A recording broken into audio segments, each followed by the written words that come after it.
My name is Captain Adam. I have a YouTube channel.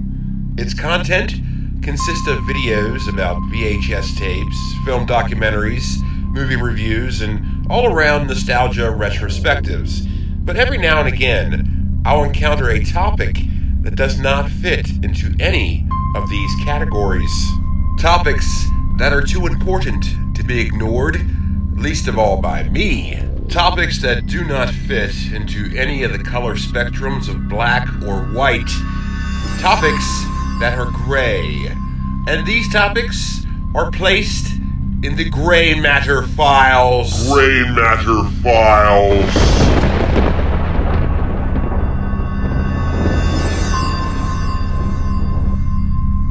Ahoy there, mates. Welcome aboard the VHS pirate ship and welcome to the Gray Matter Files. And today, we're going to take a look at The Wizard of Oz. More specifically, fan theories about The Wizard of Oz. And even more specifically, we're going to be talking about the greatest fan theory about The Wizard of Oz. So, what am I talking about? Well, let's open up the Gray Matter Files and find out. Yarr.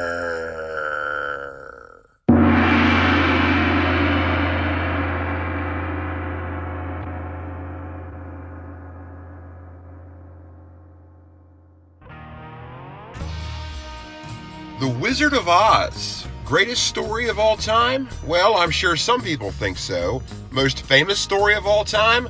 I think that's a fair bet. The original book was hugely popular, spawned a whole series of other Oz books, and not to mention the famous MGM movie, which I'm pretty sure could be said that everyone in the world has seen it. So everyone knows The Wizard of Oz. And of course, The Wizard of Oz has its own fandom. And with any fandom of anything, there's going to be fan theories. Now, if you're not familiar with the term, a fan theory is exactly what it says it is. It's a theory that was made up by fans. A fun way to enhance the subject matter. However, it is only just that and is never considered canon to said subject matter, meaning that a fan theory is never considered official or really even recognized by whatever the theory is based on. Yes, no matter how beloved the theory may be to fans, it's never really part of the actual story. But there is the very rare instance where the fan theory is so renowned and has so much momentum that it actually makes its way into a media representation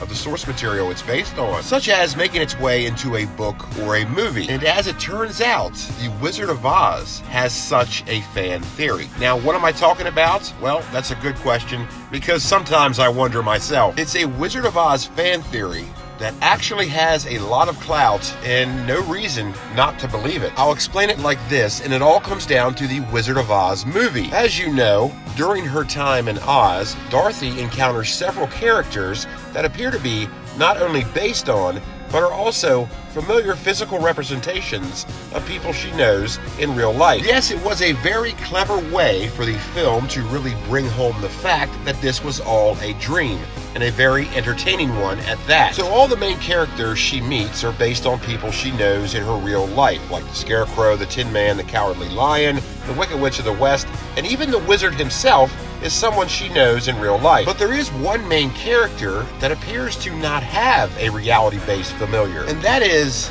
Glinda.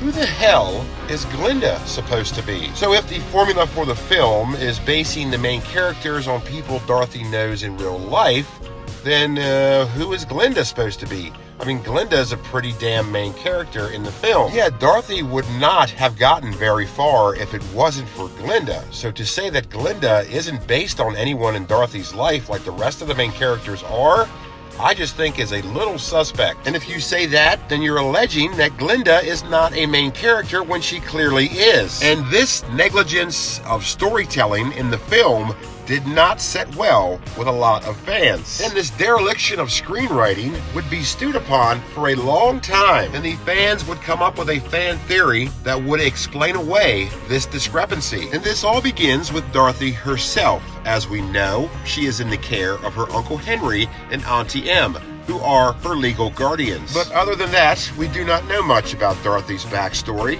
It does not explain it at all in the film, and in the book, it only states that Dorothy was an orphan. We don't know what happened to Dorothy's parents. We can only assume that they had passed away. Nor do we know when this initially happened. Now in the film, it appears that Dorothy is quite adjusted to living with her Uncle Henry and Auntie Em, so I think it's safe to presume that she had been there for a while and had plenty of time to cope, meaning that Dorothy had been orphaned at a very young age and had been in the care of her uncle and auntie for a rather long time. So how exactly does any of this have anything to do with Glinda? Well, so as we've established so far, all of the main characters are based on people that Dorothy knows in her real life. And in effect, these are people that we now also know because we've seen them in the movie so far. The main characters are people that both Dorothy and us, as the audience, know. But Glinda is someone that only Dorothy knows. Glinda is based on Dorothy's mother!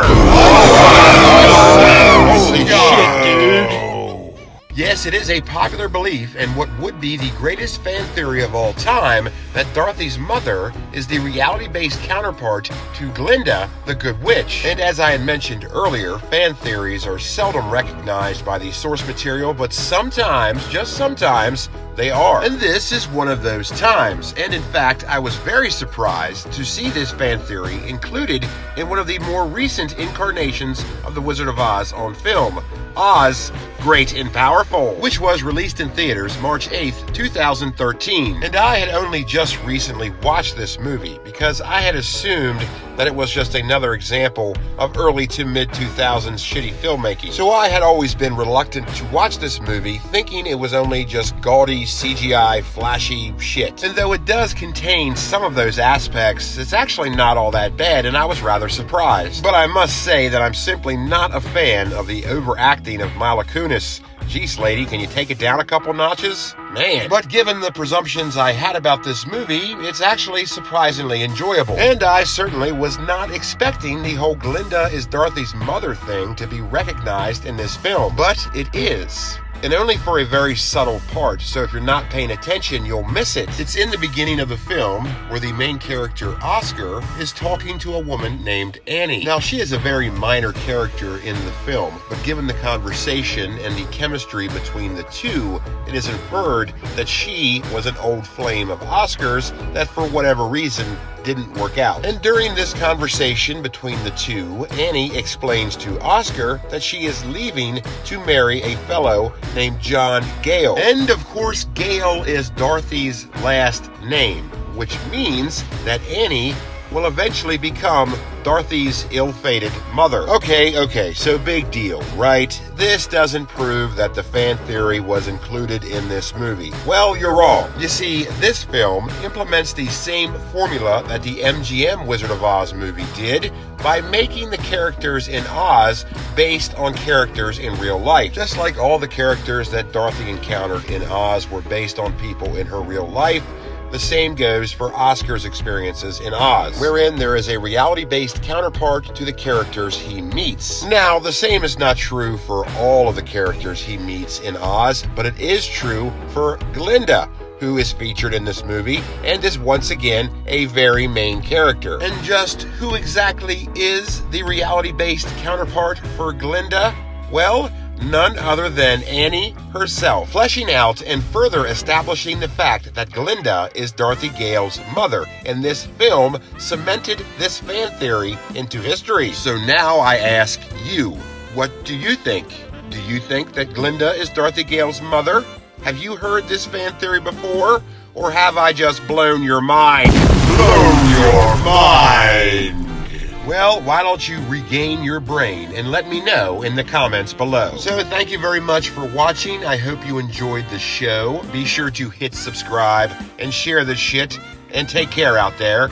And I'll see you next time, only on Captain Adam's VHS Pirate Ship.